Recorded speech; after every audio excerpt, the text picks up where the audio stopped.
Hey guys, King Kaiju here, back today with another Kaiju review, and this is one that has been very long overdue in my opinion. I've showed this figure off before, but I never got to review it for whatever reason, and today we're going to change that. So without any further delay, Bandai Premium King Ghidorah, of course the Showa iteration. And mark my words, this figure is probably the favorite Kaiju I own in my entire Bandai vinyl collection. Even ones that aren't Bandai like Methuselah or whatever other company I own. This figure right here, in my opinion, topples them all. It is such a good representation of King Ghidorah, and I'm not even that big of a fan of the Showa King Ghidorah design. I don't think that there is a better figure on the market right now, including articulated ones like the SH Monster Arts. This is the best Showa King Ghidorah in my opinion. And I'm going to get into why here in the details section, so let's bring him up a little bit closer. So I'm not exactly sure as to exactly which film iteration of King Ghidorah this is supposed to be, but all of the Showa King Ghidorahs look very, very similar, so I don't really think there's too much of a big difference here. And this guy just looks great. I mean, if you're a fan of that design, this is the figure that you should get. It looks pretty much spot on to how the suit looked. All of the scales are all individually sculpted out, and they're all covered in this wonderful metallic gold. It's all one color, but I don't know how they really did it, but it doesn't look flat at all. Everything that should be painted is painted, like the tongues are, the eyes are. The teeth are one shade of gold, but to be honest with you, I don't mind that look. I actually think that's a cooler look for the figure. One bit of detail I'm going to really highlight is the back of the wings. I don't know how they did this, but like at the base of the wings, they just have like such good detail on them, man. It looks so good. It looks like an actual suit, and that's the thing I love most about it. It just dwarfs, literally and metaphorically, any other King Ghidorah figure that I think they've put out, at least for the Showa version. I mean, there's not enough gushing that I can do. My pants are soiled. This figure is fan-fucking-tastic. It is unfortunately a Bandai Premium, and I'll get into the neglects of that here towards the end of the video, but just looking at the detail and sculpting and painting and everything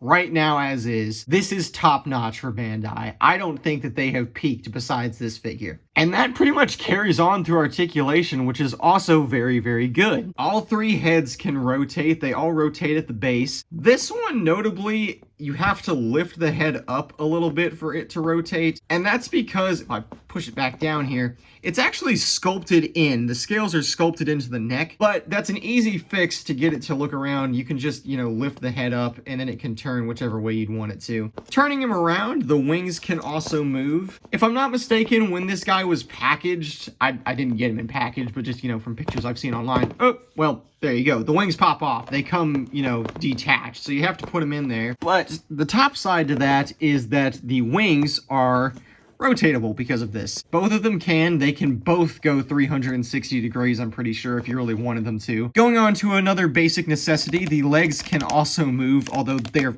very stiff. I don't know why on my copy specifically, but both of his legs feel like rocks to move in comparison to the rest of them. I'm not sure if it's because these came attached, but they're very hard to move, but you can get them to kick and all that fun stuff nonetheless. The tails cannot rotate. They are one solid piece, unfortunately, but I would skimp out on tail articulation if it means that I can get the heads and wings to move. That's perfectly fine, and I don't mind it whatsoever. And going on to sizing, the goodness just carries through. Starting off with the Showa Godzilla, and my word, these look fucking amazing together. I've pulled this figure out a couple times. In fact, I think I have a review of him on the channel, and I always talk about how tall it is. It's like a 7-inch tall Godzilla, and I don't particularly like that because it kind of towers over other monsters, but not this Ghidorah. This Ghidorah looks over him. It's a head taller than him, for crying out loud. This is how King Ghidorah figures should be. They should all have wings that rotate, they should all have heads that rotate, and if you're gonna skimp out on all of that, at least make him taller than Godzilla. That's the bare minimum. Going on to another monster that Ghidorah shared the screen with, here is the Showa Gigan. This is a more standard 6-inch figure, and you can definitely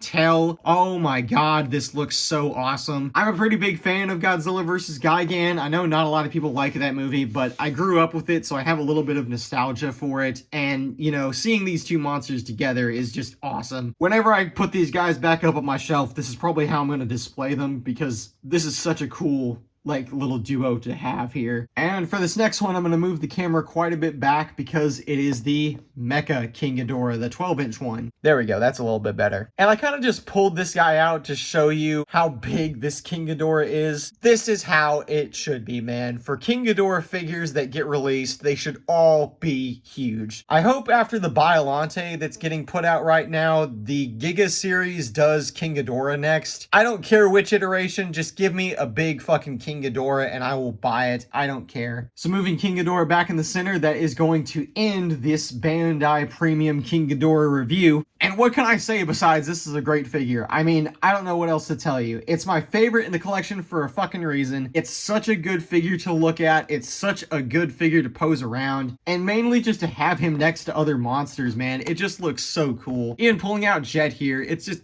I can't get over how freaking cool this figure looks, dude. But I always have to say something. The price. This is a Bandai premium figure, which means that in Japan, they usually get released for like $100-ish, somewhere in that range. And whenever they ship over to the States, they can be even higher. I have seen it go for $200, and that's on like retail sites. Going into third-party markets, which is pretty much the only way you can get this guy now, I have seen him and his counterpart. Yes, there is a counterpart, which I'll review sometime down the line. I've seen them both go together for like $500. I would not pay $500 for it. I'm just going to tell you flat out, I don't think that this figure is $500 worthy. It is a very good figure, but I would top out at like anything under $200 in my opinion. I think that in that case, you're getting somewhat of a deal. It's really the only way that I can see this guy really going for. I hope to all of you that you can get a deal like that, because this figure right here, I would have not paid for what it's going for right now in any other circumstance. So thank you all for watching this video, and I will see you all in the next one.